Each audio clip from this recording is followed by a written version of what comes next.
Hello everyone. இன்னைக்கு lesson ஒரு இம்பார்ட்டன்ட்டான lesson. நம்ம தமிழ்ல பேசும்போது நீ சொன்னீல்ல, நான் வந்தேன்ல, நான் பார்த்தேன்ல இப்படிலாம் சொல்லுவோம்ல. ஸோ இந்த மாதிரி சொல்கிறத இங்கிலீஷில் எப்படி சொல்லலாம் அப்படின்னு சொல்லிட்டு இன்னைக்கு கற்றுக்கலாம் நம்ம. இப்போ ஃபர்ஸ்ட் ஒன் பார்த்தீங்கன்னா, நான் சொன்னேன்ல அப்படின்னு சொல்லுவோம்ல. இது ரொம்ப காமனாக சொல்லுவோம். நான் ஏற்கனவே சொன்னேன்ல அப்படின்னு சொல்லுவோம்ல. இந்த சொன்னேன்ல அப்படின்னு சொல்கிறத இங்கிலீஷில் நம்ம கொஸ்டின் டேக் யூஸ் பண்ணி சொல்லுவோம்.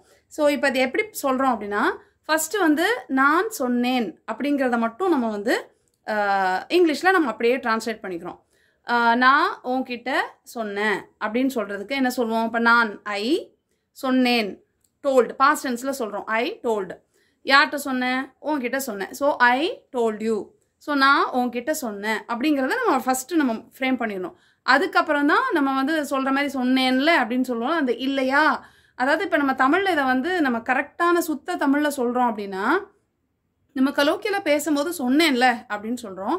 பட் சுத்த தமிழில் நீங்கள் சொல்லி பார்த்தீங்கன்னா எப்படி இருக்கும் அப்படின்னா, நான் சொன்னேன் இல்லையா, நான் சொன்னேன் இல்லையா அப்படி கேட்குற மாதிரி தான் இருக்கும்.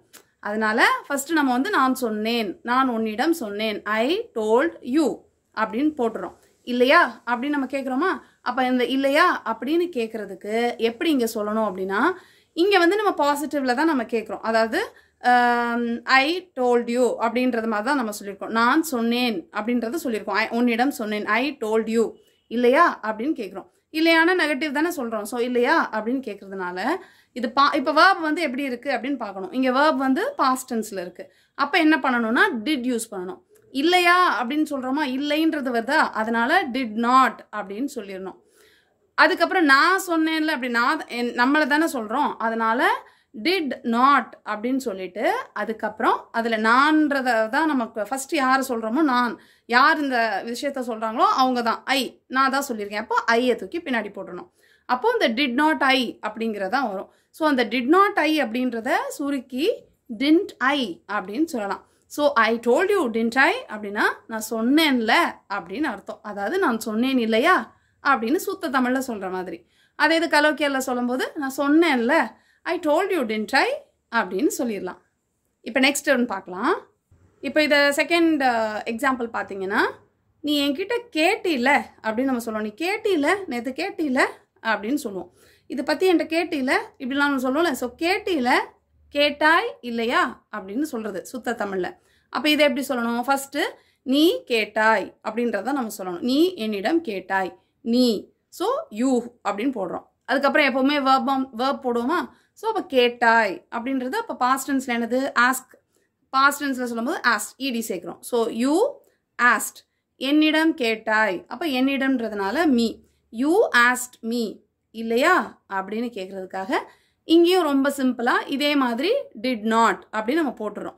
பாஸ்ட் டென்ஸில் வேர்ப் இருக்கிறதுனால டிட் அப்படின்னு போட்டுறோம். அது இல்லையா நம்ம கேட்குறதுனால நாட் போடுறோம். இல்லைன்ற மாதிரி வர்றதுனால நாட் போடுறோம். ஃபஸ்ட்டு யாரை சொல்கிறோம்? யூ அப்படின்றதுனால ஃபஸ்ட்டு என்ன இருக்குன்னு பார்க்கணும். ஃபஸ்ட்டு சப்ஜெக்ட் என்ன இருக்குது? யூ தான் இருக்குது. அதனால் யூவை தூக்கி போட்டுறோம். Didn't you. You asked me didn't you அப்படின்னு சொல்லிட்டு கேட்கலாம். நெக்ஸ்ட் ஒன், அவன் இங்கே வந்தான்ல, அதாவது சுத்த தமிழில் சொன்னோன்னா அவன் வந்தான் இல்லையா அப்படின்னு சொல்கிறோம். பேசும்போது அவன் வந்தான்ல அப்படின்னு கேட்குறோம். ஸோ அப்போ அதை எப்படி சொல்லணும்? ஃபஸ்ட்டு அவன் வந்தான் அப்படிங்கிறத நம்ம சொல்லிடணும். அவன் இங்கே வந்தான். அப்போது ஹீ, அவன்றது ஹீ. வந்தான், கேம். எங்கே வந்தான்? இங்கே வந்தான். So here, he came here. So அப்போ இது வேர்ப் வந்து எதில் இருக்குது? கேம்ன்றது பாஸ்ட் டென்ஸ். அதனால டிட் போடுறோம்.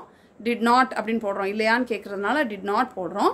யாரை பற்றி பேசுகிறோம்? ஹீ, அவன் அப்படின்றதுனால அவன் தான் ஃபஸ்ட்டு சப்ஜெக்டாக இருக்குது. ஸோ அந்த ஹீயை தூக்கி பின்னாடி போடுறோம். So he came here tint he அப்படின்னு சொல்லிட்டு சொல்லிடலாம். ஸோ எவ்வளோ சிம்பிளாக இருக்கு பாருங்கள். இப்போ நெக்ஸ்ட் எக்ஸாம்பிள் பார்க்கலாம்.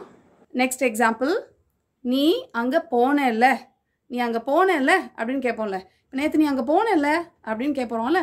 ஸோ அந்த மாதிரி கேட்குறதுக்கு ஸோ நீ அங்கே போனாய் இல்லையா அப்படிங்கிறது தான். ஸோ அப்போ நீ அங்கே போனேல்லன்னு கேட்குறோம். ஸோ அப்போ நீ அங்கே போனாய் அப்படின்றத ஃபஸ்ட்டு நம்ம ட்ரான்ஸ்லேட் பண்ணுறோம். ஸோ நீ அப்படின்றதுக்கு யூ, போனாய் ஸோ வெண்ட், எங்கே அங்கே அதனால there. So you went there. So நம்ம அதை ஒரு சென்டென்ஸ் ஃப்ரேம் பண்ணிட்டோம். இல்லையா அப்படின்னு கேட்குறோம். அப்போ இல்லை போனல்ல அப்படி கேட்போம்ல, அந்த இல்லையான்றது சொல்கிறதுக்கு அதே மாதிரி பாஸ்ட் டென்ஸில் இருக்கிறதுனால டிட் போடுறோம், நாட் போடுறோம். இங்கே யார் சப்ஜெக்டில் இருக்கா? யூ, அதனால யூ தூக்கி போடுறோம். So you when there, didn't you அப்படின்னு சொல்லிட்டு கேட்டுடலாம். நெக்ஸ்ட் எக்ஸாம்பிள், அவள் இங்கே சாப்பிட்டால. இப்போ வந்து நேற்று வந்து யாராவது சாப்பிட்ட போயிருப்பாங்க, அவள் இங்கே சாப்பிட்டால நேற்று அப்படின்னு சொல்லுவோம்ல. நேற்று அவங்க சாப்பிட்டால அப்படி கேட்குறோம்ல, அந்த மாதிரி சொல்கிறதுக்கு இங்கிலீஷில் இப்போ எப்படி சொல்லலாம்? ஸோ அவள் இங்கே சாப்பிட்டாள் இல்லையா அப்படின்னு கேட்குறோம். ஸோ அப்போ அதை எப்படி சொல்கிறது? அவள் இங்கே சாப்பிட்டாள் அப்படிங்கிறதான் ஃபஸ்ட்டு சொல்லணும். ஸோ அவள் அப்படிங்கிறதுக்கு ஷீ போட்டுடுறோம். சாப்பிட்டாள் அப்போது ஏட் போடுறோம். இங்கே சாப்பிட்டாள் அதனால இங்கேன்றதுக்கு here. So she ate here. இப்போ ஏட்டுன்றது பாஸ்ட் டென்ஸில் இருக்கிறதுனால டிட் போடுறோம். இல்லையா அப்படின்னு கேட்குறதுனால நாட் போடுறோம். டிட் நாட் அப்படின்னு சொல்லி போடுறோம். யார்? அவள், அதனால did not she. So did நாட்டை வந்து சுருக்கி டின்ட் அப்படின்னு போடுறோம். ஸோ டின் ஷீ அப்படின்னு ஆயிரும். She ate here, didn't she அப்படின்னு சொல்லிட்டு கேட்டலாம். நெக்ஸ்ட் ஒன், அவங்க விளையாடினாங்கல்ல அப்படின்னு கேட்குறோம். ஸோ அவங்க விளையாடினாங்கல்ல அப்படின்னு கேட்குறதுக்கு அப்போ ஃபஸ்ட்டு என்ன சொல்லணும்? அவங்க விளையாடினாங்க அப்படிங்கிறத சொல்கிறோம். ஸோ அவங்க விளையாடினாங்க, அவங்க அப்படின்னு சொல்கிறது அவர்கள். ஸோ அதுக்கு என்னது? தே. ஸோ தே போடுறோம். விளையாடினாங்க past tense. So played. So they played. அப்போ இல்லையா அப்படின்னு கேட்குறதுக்கு எப்படி சொல்லலாம்? பிளேட் வந்து பாஸ்ட் டென்ஸில் இருக்குது, அதனால டிட் போடுறோம், நாட் போடுறோம். யார் பண்ணுறாங்க? சப்ஜெக்ட் வந்து தே, அதனால தே போடுறோம். So they played, tin they அப்படின்னு சொல்லிட்டு சொல்லிடலாம். இப்போ கொஞ்சம் லென்த்தியான சென்டென்சஸில் எப்படி ஃப்ரேம் பண்ணுறது இந்த மாதிரி அப்படின்னு சொல்லலாம். இப்போது எக்ஸாம்பிள் பார்த்தோன்னா, அவங்க மீட்டிங் அட்டன் பண்ணாங்கல்ல அப்படி கேட்குறோம். நம்ம அவங்க மீட்டிங் அட்டன் பண்ணாங்கல்ல அப்படின்னு கேட்குறதுக்கு இங்கிலீஷில் எப்படி சொல்லலாம்? ஃபர்ஸ்ட் வந்து அவங்க மீட்டிங் அட்டன் பண்ணாங்க அப்படின்றத நம்ம சொல்லணும். ஸோ அவங்க மீட்டிங் அட்டன் பண்ணாங்க, அவங்க, அதனால தே போடுறோம். என்ன பண்ணாங்க? அட்டெண்டட், வேர்பை தான் போடணும். So attended.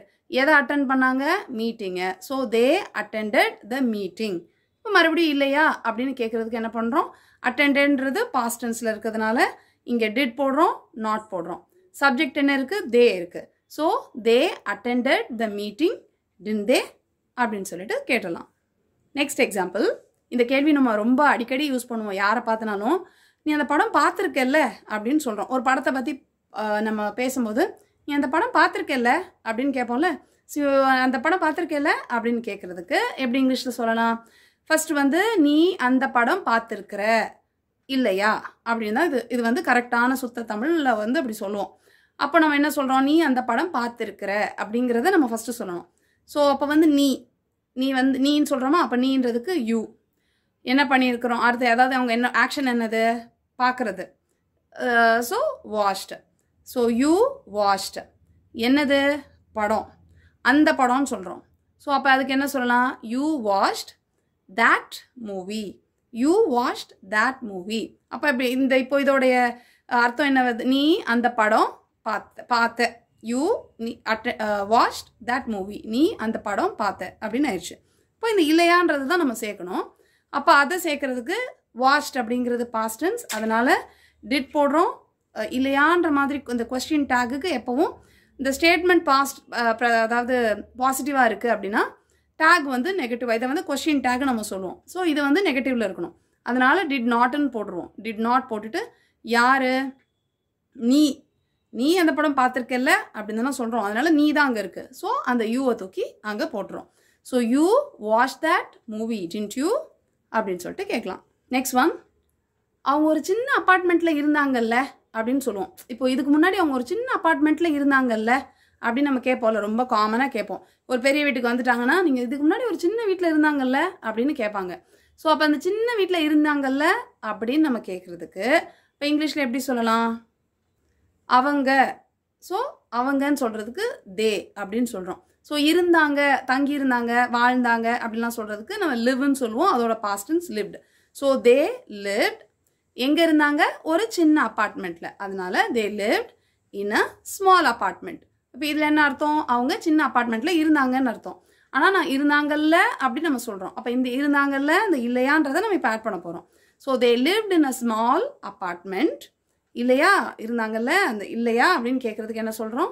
லிவ்டுன்னு இருக்கிறதுனால இங்கே வந்து டிட் போடுறோம். பாஸ்ட் டென்ஸ்ன்றதுனால டிட் போடுறோம்.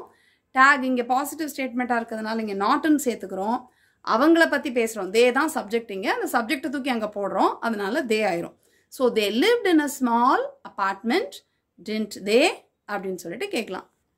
ஸோ இப்போ இங்கிலீஷில் செஞ்சல, போனல, வந்தல இப்படிலாம் சொல்கிறத எப்படி இங்கிலீஷில் ஈஸியாக சொல்லலான்றதை நீங்கள் கற்றுட்ருப்பீங்க, புரிஞ்சிருக்கும் உங்களுக்கு. ஸோ இப்போ நம்ம பார்த்த இந்த சென்டென்சஸ்லேருந்து உங்களுக்கு ஒரு குட்டி குவிஸ். நான் இப்போ தமிழில் சொல்கிறேன், அதை இங்கிலீஷில் ட்ரான்ஸ்லேட் பண்ணி காமெண்ட் பண்ணிடுங்க. நீ கேட்டேல்ல, நெக்ஸ்ட் ஒன் நீ வந்தேல்ல, நெக்ஸ்ட் ஒன் நான் சொன்னேன்ல. ஸோ இப்போ இந்த நாளையும் இங்கிலீஷில் எப்படி சொல்லணும் டேக் யூஸ் பண்ணி அப்படின்னு சொல்லிட்டு காமெண்ட் பண்ணிடுங்க. இங்கிலீஷ் கற்றுக்கிற உங்கள் ஃப்ரெண்ட்ஸ் அண்ட் ஃபேமிலி மெம்பர்ஸ்க்கு இந்த வீடியோவை மறக்காமல் ஷேர் பண்ணுங்கள். I'll meet you in the next lesson. Thank you. Bye.